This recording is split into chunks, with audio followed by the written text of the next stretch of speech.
দর্শক আসসালামু আলাইকুম, আশা করি সবাই ভালো আছেন। আজ চলে আসলাম বসুন্ধিয়া গ্রামে, যশোরের বসুন্ধিয়া গ্রামে। এখানে দেখতে পাচ্ছেন আমরা একটা মধু হারভেস্টিং খামারে এসেছি এবং এইখানে কিভাবে মধু হারভেস্টিং করা হয় এবং এই মধু কিভাবে সংগ্রহ করে সকল তথ্য সম্পর্কে আপনাদের জানাবো। এবং এইখানে যে অনার আছেন যিনি আসগার আলী খান, মোহাম্মদ আসগার আলী খান, তার সাথে কথা বলে দেখি, চলেন। আসসালামু আলাইকুম। ওয়ালাইকুম আসসালাম রহমতুল্লাহ বারাকাতুহু। কেমন আছেন আঙ্কেল? আলহামদুলিল্লাহ ভালো আছি, তোমরা কেমন আছো? আলহামদুলিল্লাহ আমরা ভালো আছি এবং আপনার এই প্রাকৃতিক কাজ দেখে আরো বেশি ভালো আছে, এখন আরো বেশি ভালো লাগতেছে।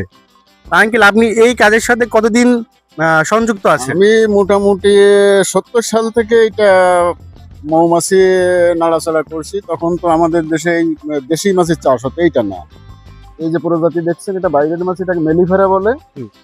আমি আচ্ছা। তোমার দেশি মাছ চাষ করতাম, পাশাপাশি আমি এটা চাকরি করতাম আর কি। আচ্ছা আচ্ছা। জুট মিলে। ও অমরনগর থানা অনেকে আমাকে চেনে, এই যে মৌমাছির সঙ্গে আমরা জড়িত। তো আমি প্রায় 10 বছর মতো আমি এই মেলিফেরা শুরু করছি বাণিজ্যিকভাবে। 10 বছর। 10 বছর। কিভাবে মধু, এই মাছিগুলো মধু সংগ্রহ করে এবং এর কোনো সিজন আছে কিনা? হ্যাঁ, প্রথমে আসা যাক যে মাছি কিভাবে মধু সংগ্রহ করে। জি। তো মাছির মূলত 3টে থলি আছে মৌমাছির। 3টা থলি। একটা হচ্ছে পাকস্থলী, একটা হচ্ছে মোমের থলি, আর একটা হচ্ছে মধুর থলি। জি। তো মাছি ফুলের পরে যে বসবে, ওর সুর দিয়ে ওর পেটে মধুর থলিতে রসটা চলে যাবে, ফুলের রস। জি। এবার চাকে ফিরে আসবে, এসে উগরাবে। জি। উগরাই দিবে, ওই যে ঘরগুলো আছে ঘরে উগরাবে। জি। আর একটা গ্রুপ আছে তাপমাত্রা মেনটেন্স করবে। তো এরকম যে শ্রমিক মৌমাছি আছে, ওরা ফুলে যাবে, ওই রসটা নিয়ে আসবে, এসে উগরাবে। এরকম তো যখন ওই যে ঘরে রাখবে, এভাবে এসে মধুটা মাছিতে রাখে ওই ঘরে। আর আমরা যখন ওই ঘরগুলো ভর্তি হয়ে যায়, তখন আমরা মধুটা সংগ্রহ করি। এই যেভাবে সংগ্রহ করতে দেখছেন, এই যে মধুটা দেখেন, এইভাবে মাছিকে এনে এনে রাখছি ঘরগুলো। এই যে ঘরে মধু দেখা যাচ্ছে। আচ্ছা, তো এই মধু কি বাজারজাত করেন আপনারা? হ্যাঁ, অবশ্যই তো বাজার। আমরা বিভিন্ন ওষুধ কোম্পানিতে মধুটা দিয়ে দেই। ও আচ্ছা, কোনো খামারি বা কোনো উদ্যোক্তা ভাই যদি এই মধু সংরক্ষণের কাজে বা এই যে খামার মানে করতে চাই, সেই সম্পর্কে কি আপনি তাদের কিছু বলবেন বা তাদেরকে কোনো সহযোগিতা করতে পারবেন? হ্যাঁ, অবশ্যই আমরা সহযোগিতা করবো। আমরা তো চাই যে দেশে অনেক বেকার ছেলে আছে যারা এটা করতে পারে, নিজেদের স্বাবলম্বী করার জন্য তারা মৌমাছি চাষে উদ্বুদ্ধ হতে পারে।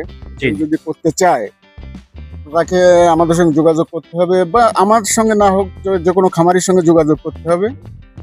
কিছু হাতে কলম প্রশিক্ষণ নিতে হবে, কিছু বক্স তার কিনতে হবে। এটাকে শৌখিনভাবে করা যাবে না। যদি সে বাণিজ্যিকভাবে করতে চায়, তাহলে তাকে অন্তত 10-15টা বক্স কিনতে হবে প্রাথমিক অবস্থায়।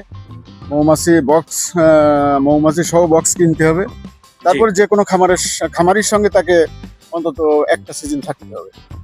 আপনার সাথে কি থাকার সুযোগ আছে? হ্যাঁ, আছে, কোনো সমস্যা নাই। আমরা সর্বতোভাবে তাকে সহযোগিতা করব। আপনার এই মৌসুমে কোথায় কোথায় যান? তবে তাকে নিজস্ব খরচ আমাদের সঙ্গে চলতে হবে।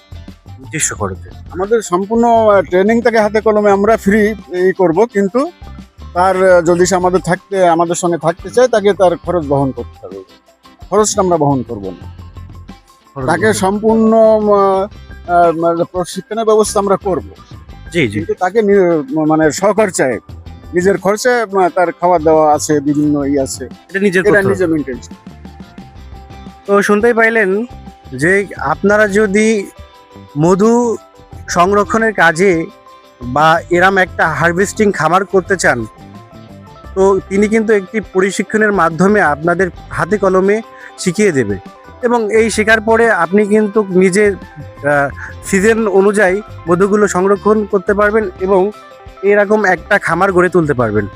তো দর্শক, এতক্ষণ ছিলাম আপনাদের সাথে আমি মোহাম্মদ আলামিন এবং ক্যামেরায় আছেন ফালাক সাব্বির। আপনাদের দেখালাম এবং জানানোর চেষ্টা করলাম কিভাবে মধু হারভেস্টিং খামারে মধু সংগ্রহ করা হয় এবং মধুর যে গুণাগুণ সম্পর্কে আমরা কিন্তু জানি। মধু কিন্তু খুব মানব দেহের জন্য একটি বিশাল ওষুধের প্রক্রিয়ায় কাজ করে। তো দর্শক, আপনারা ভালো থাকবেন, সুস্থ থাকবেন। আমাদের এই ধরনের ইনফরমেটিভ ভিডিও যদি দেখতে চান, অবশ্যই আমাদের চ্যানেলটি ফলো দিয়ে লাইক কমেন্ট করে আমাদের পাশে থাকবেন। আসসালামু আলাইকুম, সবাই ভালো থাকবেন।